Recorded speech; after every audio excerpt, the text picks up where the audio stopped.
You have reached Red Steele's Awesome Toy Collector Review. I'm your man, Red Steele. And today I have a very cool review because I got my hands on this set. And that is from the Teenage Mutant Ninja Turtles, Rat King and Vernom.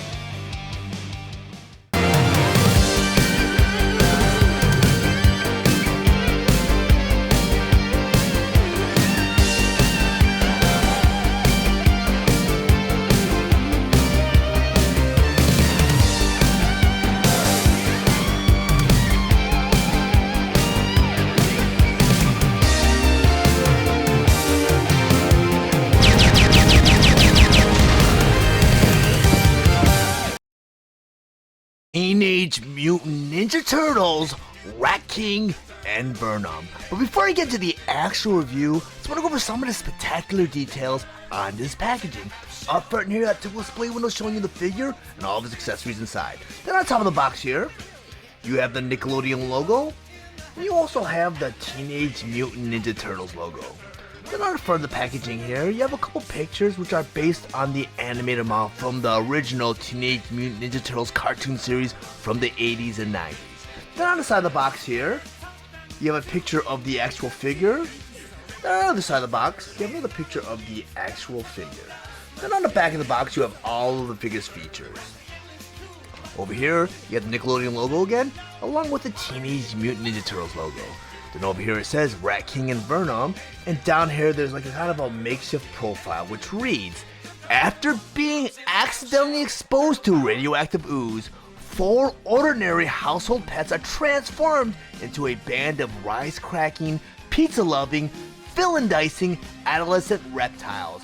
Meet Leonardo, the super cool, sword-wielding leader. Raphael, the hot-headed, hurling manholes and one-liners in rapid succession. Donatello, the brain behind the brawn, and Michelangelo, the ice cream, pizza-gobbling party animal. Whether it's facing fierce enemies or saving humanity from near extinction, with the guidance of their sensei, these heroes in a half-shell are always ready for straight out of the sewer action. Then over here you have a picture of both the Rat King and Vernom, and down here you have a cross-sell of all the available figures. Next I'm going to go ahead and open this up right before your very eyes, so I'm going to go ahead and do the unboxing. And I like to open my packaging from the right side, so I'm going to go ahead and cut the tape right here. It's a circular piece of tape and I just tend to poke it, then I'll let my nail do the rest of the job. My nail will go ahead and slice the rest of this tape. Actually that didn't work, because that tape's a little bit sturdier. So I'm going to go ahead and do that again. And now I have it open. It's one piece of tape, and it's a fold over flap, so you just open it up like that. I'm going to turn this around, and I'm going to pull this out so you guys can see how this came right out of the factory. Another piece of cardboard kind of folded over, and you got the blister tray. Now I really like how they do their blister trays for the NECA series, because what they do is they put a piece of plastic over it and they tie wrap it. And these tie wraps are different than the old school tie wraps, where the old school tie wraps were metal, and they're the kind of tie wraps you find in like the garbage bags, where you just, you know, you seal off your garbage bags. And I love that they went with this rubber band type tie wrap, because I can just snip with my scissors. And there's a little bit of fear because I take the risk of scratching my collectibles using these scissors. But sometimes it's better to go from the back of the packaging and just kind of pull some of these tabs out and just kind of snip them like that. But I'm kind of in a hurry here, so let me see if I can do this safely. So I'm going to go ahead and pull these out, because you got that plastic tray right here that kind of is protecting the figure. So I'm going to go ahead and just snip those. And I'm getting a little bit better at it. I'm kind of becoming an expert at cutting these tie wraps. You know, some of the accessories just fell right out, which is okay. And you know, the blister trays that are designed nowadays aren't the kind of blister trays that kind of snug the accessories anymore. They're kind of the ones that are just being held into place by tie wraps. So don't expect your blister trays to hold these accessories, especially when they're standing up. So that's probably why these were designed, to kind of hold the accessories in place, because these collector packages are great because you can display them loose or in their package. And if you decide to display them loose and you want to put them back in their packaging, that's very doable. And I've done that with my other NECA sets, and I love that they give you that option. I'll go ahead and turn this around because I don't want to risk scratching Rat King, because the tie wrap is pretty close around his arm. I'm going to cut these right here. And usually only one side's needed, so I'm going to go ahead and just snip there. I believe I got that one. And I think I have Rat King free. Yep. Oh no, Rat King has one more around his neck. So I'm going to go ahead and pull that out. And I think I bumped the camera a moment ago, so if you saw the camera kind of move a little bit, it's because my elbow kind of bumped it. I'm trying to do this and not get in the camera's way at the same time. I think I got all of Vernom's tie wraps. Let me get to one right here. Kind of excited about this 2-pack because I did own an original Rat King as a kid from the original series, and that figure was one of my favorites. And the one thing about a lot of the villains for the original Teenage Mutant Ninja Turtles toy line is they were kind of gross, you know. And Rat King the original Rat King was very gross. So when he came out and they designed to animate him out from his animated character, they cleaned him up a little bit. He wasn't as gross, but to me, he didn't look like that Rat King. And I really did enjoy playing with that original Rat King toy. He was gross and he did look like he was from the sewers. I mean, it was just a gross figure, and I don't have him on hand to a side-by-side comparison. I sold him off a couple years ago, and I kind of regret it because he was one of my favorite villains from the original series. I'm going to put him off to the side because I want to free up some of these accessories. And nice thing with these accessories, like I said, they're being held on by that second blister tray. So if I wanted to go ahead and redisplay my figures, like I mentioned earlier on, it's very doable. And NECA does such great fan service for their fans. I mean, they keep in mind that a lot of the people that are going to be buying their collectibles are adults. You got the camera here. Wow. I don't recall if they ever produced a Vernom figure from the original series because I kind of got out of it. I moved to Japan in 1991. So I did collect all of the first 3 years of the series. I had every single figure, and I had every single accessory. You know, and unfortunately, I think I mentioned in an earlier review that I sold that off. And I really regret it because I could really use those figures right now, and I sold them off really cheap too because I just was sitting on those turtles for years and they just were not appreciating in value. Not like, you know, my Star Wars figures and my Transformers. You know, they weren't. You know, I guess because around the time, you know, around the 90s when turtles started to fade out, we had like a lot of turtle fatigue because if you were alive back then, you kind of would understand the phenomenon that the turtles had around them. It was crazy. They were everywhere. They made so many toys, and toys were everywhere. And I just think the fandom got exhausted and just didn't want to see turtles anymore. And that exhaustion lasted for almost 20, 30 years, and I could not get rid of my turtles. You know, I tried to sell them, you know, and I know, like, you know, you kind of cycle through your collectibles. You kind of recycle them. And Transformers, I'd buy a couple, I'd sell a couple just so I could buy more. You know, I'd recycle the money, you know, to improve my collection. With the turtles, that wasn't happening. I just could not get rid of my turtles, and people were offering me much less. And it's kind of like when you try to get rid of your Power of the Force figures. You know, right now you can't even get retail for those figures, and that's what I experienced with the turtles because the fandom was just so fatigued. Teenage Mutant Ninja Turtles, Rat King and Vernom.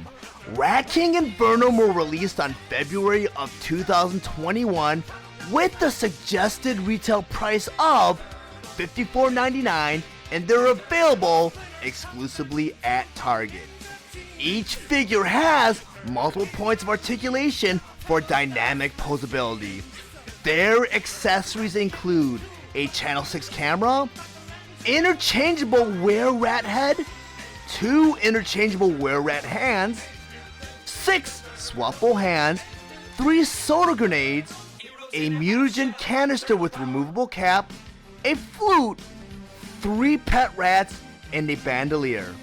Both figures stand approximately 7 inches tall, and they are both meant for fans ages 14 and up. Now that I have the Rat King and Vernom on my display table, I once again want to go over some of their play features and accessories. But first I want to talk about my man Vernom here. So I'm going to take Rat King, put him off to the side. And I find Vernom a very interesting choice for a collectible. I mean, when I first saw this 2-pack, I passed on it several times. I mean, Rat King was one of my favorite toys from the original Playmates toy line, but Vernom, I'm like, why would they include Vernom with Rat King? And I know there was an episode where the two kind of got tied in with each other, and Vernom became that rat.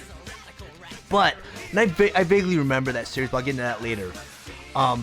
But I was heavily into the whole turtle craze. I got roped in. I mean, I was obsessed with the turtles, and I bought every single action figure, every single vehicle, and every single playset in the first 3 years, up until I moved to Japan in 1991. I mean, I had everything, you know, and unfortunately, I couldn't continue collecting because when I moved to Japan, didn't have any access to the turtles. And apparently, Vernom's figure was released as the regular toy line, and I never would have imagined that they would have released a figure based on any of April O'Neil's co-workers. I mean, Irma came out. I mean, I forgot the boss's name, but Vernom came out too, and he came out in a sub toy line called Toon Turtles, which is a toy line that was dedicated to bring out figures that were based on the animated look from the animated series. Because little did I know, and I didn't learn this until I was an adult collector, that a lot of figures that I had, and even the first 3 years of mainline figures, were based on the comic book. I mean, the character designs and the toy designs were based on the comic book designs. Because, as you notice, like, Shredder's figure looked nothing like he did in the cartoon series. Because, you know, most times a lot of cartoon series are based on the toy, but this wasn't the case. The cartoon and the figures came out both at the same time, and I guess the people that are designing the figures at Playmates had nothing to go off of yet, so they went off of the comic book, which makes total sense now as an adult. But back then I was like, why does not my Shredder look nothing like the cartoon? But later on, in later lines, they did produce a lot of other figures that were not only based on a comic book line, but for the cartoon line and the movies too. So you've got a lot of figures, and I moved to Japan right in the middle of that turtle craze, so there was a lot of figures I missed out in the 3 years that I was in Japan. Because by the time I came back from Japan in 1996, 95-ish, the turtle craze already simmered out and it was replaced by the Power Rangers. I mean, Power Rangers were the thing around the mid-90s. But turtles, you know, and when I came back from Japan, I mean, I was still interested in completing my collection, but there was just so much that came out while I was gone, and turtles were so hard to find. They weren't as popular as they were back in the early 90s, and plus, I mean, the cartoon series was on syndication, it was on Saturday mornings, wasn't even on cartoon, I mean, it wasn't even on TV. I think the only place I could find turtles was on that USA Network Cartoon Express, was a 2-hour block of cartoons that were played late afternoons. But that was the only time I could catch the turtles. And I kind of got caught up on the cartoon series, and I do kind of recall the episode where he turns into the rat with the Rat King. But I don't even think I've even gotten caught up with the cartoon series, and I know it went to weird directions. And towards the end of that, I remember they went to a live action thing, and I think that was the death of the turtles, for me at least. You know, they introduced the 5th turtle. I wasn't into it anymore, and by then I moved on back to Star Wars because the Power Force came back around, and you know, Batman. They had all kinds of other cool things going on, you know, and turtles were just kind of like old news. So I just boxed all my turtles up, put them in a box, and sat at them for like 30 years before I sold them all off. But getting back to Vernom now, I find this Vernom very, very intriguing. I mean, the cell shading, you know, at first when I opened this figure up, I'm like, why is this shirt darker in the back than the front? And I figured that was due to the cell shading, because they wanted this figure to appear that you just pull them right off the TV screen from the cartoon series. Because, you know, with animation, they use the different shades of the same color to kind of show shadows, and I think that's what they did with this figure. He's a living animated cell. And a lot of cell shading, you see a lot of the wrinkles in his shirt they just drew right in, even his laugh lines. I mean, a lot of great detail. I mean, you even look at his cufflinks and his pants. He's got the cell shading there. And this figure screams, you know, an 80s vibe, because, I mean, back then, we all wore their pants up. We all wore the high top or the low top sneakers. I mean, in the 80s, they also tried to do that whole, you know, try making the workplace hipper by allowing workers to not, you know, always, because back in the day, everyone wore suits to work. Well, I'm guessing in the 80s, they started to wear jeans and button-up shirts. And this figure, though, is a little bit different. His character's a little bit different. Because Vernom was more of one of those characters that you love to hate. He wasn't a villain, but he was kind of like a thorn in April O'Neil's side. I mean, he was sleazy, he was a scumbag, and he was always out for April O'Neil. He was always trying to get her in trouble, fired, or because he wanted to replace her as the main news anchor or reporter. I'm sorry, but Vernom was slamming, and it carried on in his character design. And NECA did a brilliant job in carrying that vibe into the figure. I mean, he does look like a slime ball. I mean, he's got the rolled up pink loud button-up t-shirt or button-up shirt.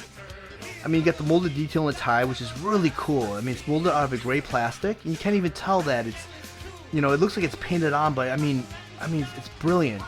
Get this utility pocket right here, which is molded out of a brown plastic. It looks like it's glued on. I mean, you got the wristwatch here. Can't tell if it's like, yeah, it is. It's actually a separate piece. I mean, it's really cool. And also the hand detail. And I'll get into that when I go over some of his accessories. But I mean, this figure has a lot of great detail. It's a great figure. I mean, he screams 80s. I mean, he's very dated. I mean, you can't really have a guy like this in a cartoon series or toy line now because, I mean, jeans, it just doesn't work now. I mean, that was the look back in the late 80s, early 90s. But let me get into some of his accessories. So I want to get into his swappable hands. And as I mentioned earlier on, there was a lot of detail in these hands. I mean, you see the knuckle detail. And if you've watched any of my other reviews, I mean, I praise Bandai's SH Figure Arts toy line because of detail in the hands. But NECA takes it a step further. I mean, they just go all out with the hand details. I mean, you see every single detail from the back of the hand to the knuckles to the finger knuckles to the fingernails. I mean, I'm surprised they didn't go as far as put fingerprints on these figures. These figures are just so outrageously detailed. I mean, look at the palm detail, the lines where his knuckles or his fingers bend. I mean, it's just fantastic. He also comes with a third fist, a finger pointing fist. And I mean, that even has some great detail. They did a great job. And interchange these hands. You go and grab Vernom's arm, and at the end of the wrist, you go and pull his fist out. You want to go and secure his forearm because his forearm does unpeg from where the shirt kind of where the cuff is right here. And I'll get into that later. At the end of each one of his fists, you have a little peg. Let me go and grab the finger pointing one. You take that peg and you put it right into that porthole in his wrist. That goes right into place. And now you have Vernom pointing. I'm going to go and put his default fist back in because I want to go ahead and show you the next accessory. And that plays right into the semi-open hand. And a lot of the open hand, or a lot of the hands are molded out of a softer plastic, so you kind of move them around because, you know, you want to be able to grip their accessories. The next accessory that he comes with is his camera. And this camera, it's very highly detailed. I mean, you look at the front lens right here, it's cel shaded. You look at the paint logo right there, you see the monitor right there, that's even cel shaded, and you got this little scope right here. It's so nicely detailed. You even got this handle that goes up and down. I mean, this is modeled after a news camera from the late 80s, and it's directly taken off of the cartoon series. This is what the camera looks like in the cartoon series. And the way to arm Vernom with this camera, you just open his hands up a little bit, and he does grip this handle right here. And now you have Vernom with this camera. It's very, very well done. Such a great accessory. I mean, this 2-pack actually came chock full of accessories. I mean, it's well worth the price. I mean, I did mention that earlier on, you know, I never would have pictured that they would have produced a figure based on Vernom, even in the original toy line, because can you imagine opening up this Christmas gift and you get Vernom? Out of all the figures, out of all the hundreds of Teenage Mutant Ninja Turtles figures, you get Vernom. And you're thinking, my parents must really hate me to pick Vernom out of all the figures that they could have picked. I mean, Casey Jones from Shredder to, you know, to Krang to the Turtles, everything. But you pick Vern. I mean, you know, as a toy executive, you look at Vern, you're like, what kind of playability can you get out of a guy in a pink shirt, blue jeans, and a camera? I mean, April O'Neil made sense because she was in the thick of things, and she played heavily into a lot of the plot lines and storylines in the cartoon series and video games and whatever. You know, I mean, like I said, no matter where you turn, Turtles were everywhere. Video games, movies, TV, stores. I mean, everywhere you turn in the store, something was being sold with a turtle on it. I mean, that's how hot they were. They were just a craze back then, and unfortunately, I left right in the middle of that craze. And I mean, some things carry on with time, and turtles still remain to this day. I mean, not to the capacity of the late 90s. I mean, that was, or early 90s. That's something we'll never see again. But let me get into the next accessory, and that is you got the were-rat hands. And these are so nicely detailed also. If you look at the fingernails, the black fingernails, you got the fur detail, you even got knuckles, you got the hand detail. It's really, really cool, and it's very, very reminiscent of the Universal monsters. And I know from what I've done in my research, I've noticed that, you know, a lot of the guys that created the cartoons, and even the creators of the comic book were big fans of the Universal monsters. And, you know, they have a lot of the themes in the cartoon series that are based on the Universal monsters. And you go ahead, and I know I was talking when I changed the arm here, but I'm going to just talk you through this one. Where the elbow and the forearm meet, you can just unpeg that forearm piece. Like that. And there's a peg at the elbow right here. On the back of the forearm, you have a little porthole. So I'm going to go and grab his wear arm, and you can tell that I've already put the wear arm into Vernom, because you see a little pink paint from this peg here, which I'm not sure why they painted this peg. It's a pink plastic. But you go and just peg that right in. And now you have Vernom with his were-rat hands. Next accessory that I'm going to talk about is his were-rat head. And this were-rat head, I guess, is based on an episode of Teenage Mutant Ninja Turtles where Rat King was involved with Vernom, and somehow he gets some retro mutant ooze gets poured on him and becomes a rat. And it's very cool because, like I mentioned earlier on, he was one of those characters that you love to hate. He was kind of sleazy and slimy, and he was always out for April O'Neil. Well, this rat kind of symbolizes all that, because this rat has this a sleazy look to him. I mean, maybe this rat is projecting what he has on the inside. You know, he was a rat. I mean, that's what he was. But this rat head is really, really cool because it has some articulation in the jaw, where the jaw opens up and down. You have the teeth detail. I mean, even inside the mouth, it's painted. It's just so detailed. And they even gave him a villain mustache. Very villainous. And even his eyes, he's got that sneering look to him. I mean, his eyes just project that he's just evil. I mean, with the Rat King, to me, the Rat King was just misunderstood. I mean, he was a villain, but in his own eyes, he doesn't feel like he's doing anything wrong. But Vernom is intentionally a jerk. He's just not a good guy.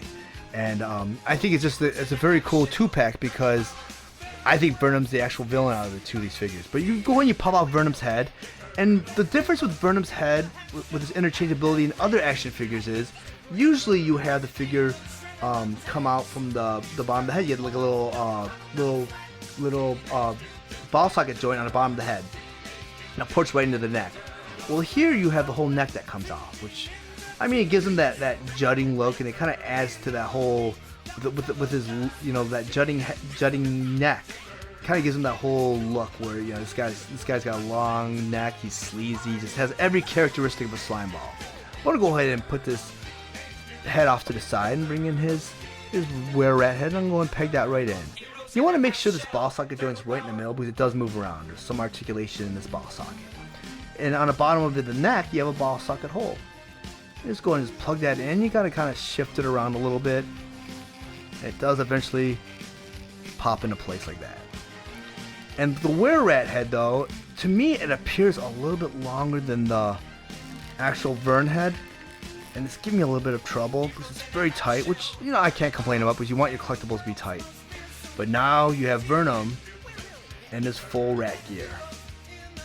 I mean, really slimy looking. I mean, this is, you know, what you would expect Vernom to look like if he was to transform or mutate into an animal. I mean, he's a slime ball.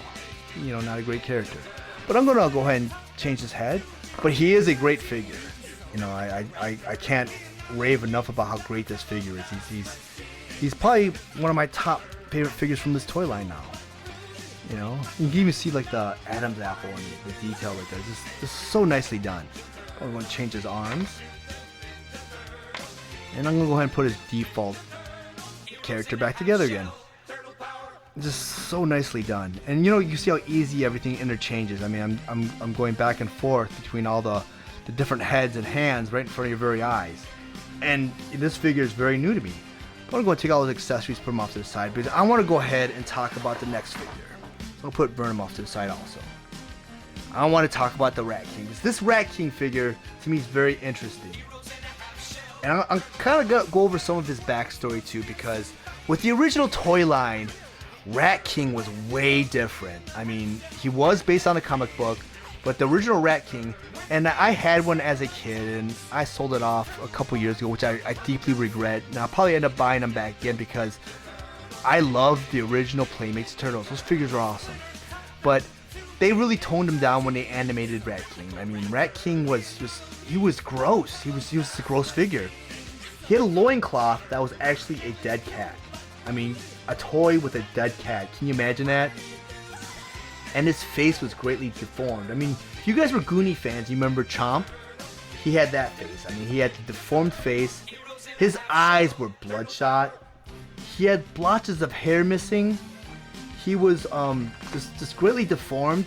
He had rats all over his body. He had a rat. I remember he had a rat inside of his shirt.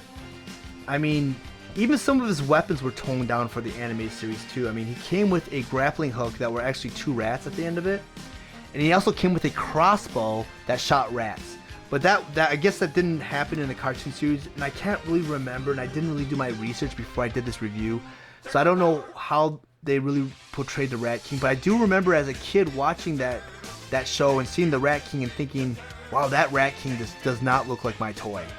You know, and that's part of the reason why. It wasn't so much NECA changed what Rat King looked like. You know, because when you have the side-by-side comparison with the actual Rat King toy and this Rat King, they look very different. Just some similarities in the outfit. And that wasn't NECA's doing. That was more the animators had to kind of like tone it down, because unfortunately at the time the Turtles came out, around the late 80s, early 90s, there was a little bit more censorship. Because when you watch series like Transformers, G.I. Joe, Thundercats, there was a little bit more violence. I mean, the cartoon series, you know, cartoons got away with a little bit more. Even Voltron and, you know, a lot of the imported Japanese cartoon series, there was a little bit more violence, a little bit more action. Well, when the Turtles came out, you know, the Turtles kind of had to, you know, kind of give into what the regulations were. So they toned down a lot of the character designs from the comic book into the TV screen.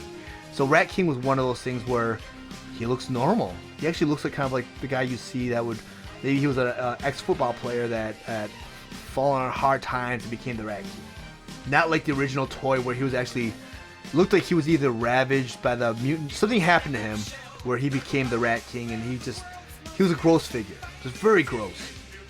But let me go over some of his accessories now, because he does also come with some swappable hands. He has 2 semi-open hands, and I'm sure that's open to hold on to some of the accessories. And you change these fists the same way you change Vernom's fist. You just go ahead and you pop off the fist from the wrist. They're a little tight, which I like, because you know, it's a newer figure. You want your figures to kind of maintain that tightness for longer durations of time, because you know, kids of the 80s, our toys were loose, and that happened very rapidly. But now you have Rat King with his new fist. I'll go ahead and pop that off and put on his default fist, because I want to go over his next accessory. His next accessory is the bandolier, and the original toy did come with a bandolier also, which is the only thing I really remember that they carried on from the original toy to this toy.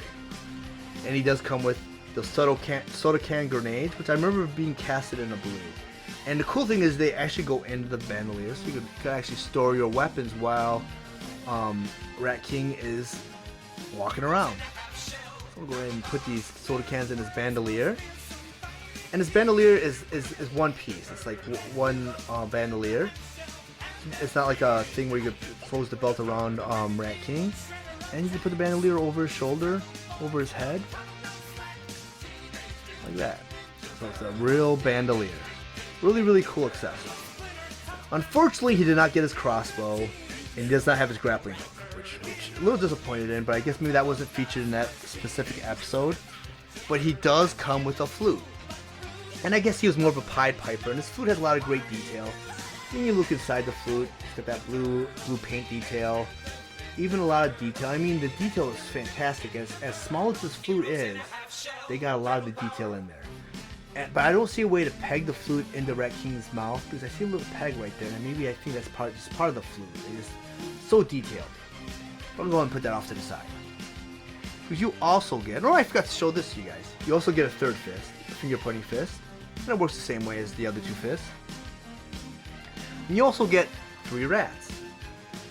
And I'm not sure if these rats actually fit in or could stay on permanently. I think you just rest them on your figure like that. And I know from what I can see from the other 2 rats, they have these curls and a tail. And I'm guessing that's to kind of like secure them around maybe certain parts of the body, like his wrist, shoulder maybe, or his bicep. But and it's molded out of softer plastic, so the tails can move. So you can kind of keep the rats around Rat King like that. Very, very cool. I mean, I do remember the original Rat King having some rats molded on him, and some rats that look like they're either pegged or glued on. The cool accessories. So I'm gonna go ahead and set this rat right on his shoulder too. Because you also get that canister retro Mutant ooze that I mentioned earlier on that may have transformed Vernom into that rat. And the cool detail is, and I didn't know this, but I think this is the same canister that comes with the Turtle 4 pack, that you could open this canister up. And that's really, really cool. And even like, I mean, it's not just a top. It looks like it's actually got some ridges in there where it just looks like a scientific canister, where it has some sort of locking mechanism. This is really, really cool. If you look inside this canister, you see some of the ooze. Really, really cool. So I'm going to close that back up. Put that off to the side. So many cool accessories. And, you know, even though this is just a 2-pack, I figured with the 2 frogs that came out earlier on, Napoleon and Attila, they didn't really have that many accessories. You know, they had a few fists, a few swappable heads, and that was it. You know, I mean, they had their weapons. But this 2-pack has a lot of accessories, and I know the 4-pack for the turtles came with tons of accessories. And from what I can see from other NECA figures, they come with a lot of accessories. So when I opened up the 2-pack, I was like, maybe the Turtle 4-pack was a one-time thing where you get a lot of accessories. No, this 2-pack, you get your money's worth. You get a lot of accessories. I mean, you get all of Vernom's accessories, right? And you get all of Rat King's accessories. But I'm going to go ahead and move him over because I just want to talk about this 2-pack. Whoop, almost lost Rat King for a second there. I mean, such a great figure. And you know what? I liked Rat King in the original toy line, but I actually enjoy this one too. This one, you know, it's not the same figure to me, but he's still a good figure. I mean, if you look at him, just so much great paint detail. You got this bandana detail down here. You know, I can't even tell if that's painted on or molded from a different plastic. But I mean, the paint detail in all the NECA figures is fantastic. I mean, you don't see any errors, you don't see any of them outside the line type deals. There's a lot of cell shading, but still they get it in there. And I don't know if it's machine painted, hand painted, but it's wonderfully done. It's just a great toy line. I mean, if I turn Rat King around, he doesn't have much to him. He's got a lot of stitch detail on his shirt, but just a great figure. You know, and I mean, if you guys are interested in picking up your own Rat King and Vernom 2-pack, he may still be available at Target. I know he came out last year, but I found him on toy shelves just a couple weeks ago, and I do see him around various Targets around the area. So if you do want to get your own, your own 2-pack, he may be available, and I think he's available on the website. But if you guys found any of the information in this review valuable, please like and share this video. Also, if you really enjoy my content, please subscribe to my channel, and while you're there, click the bell to be notified of any future videos. I want to thank you guys for watching and supporting Rad Steele's Awesome Toy Collector Review. I'll check you guys out next time.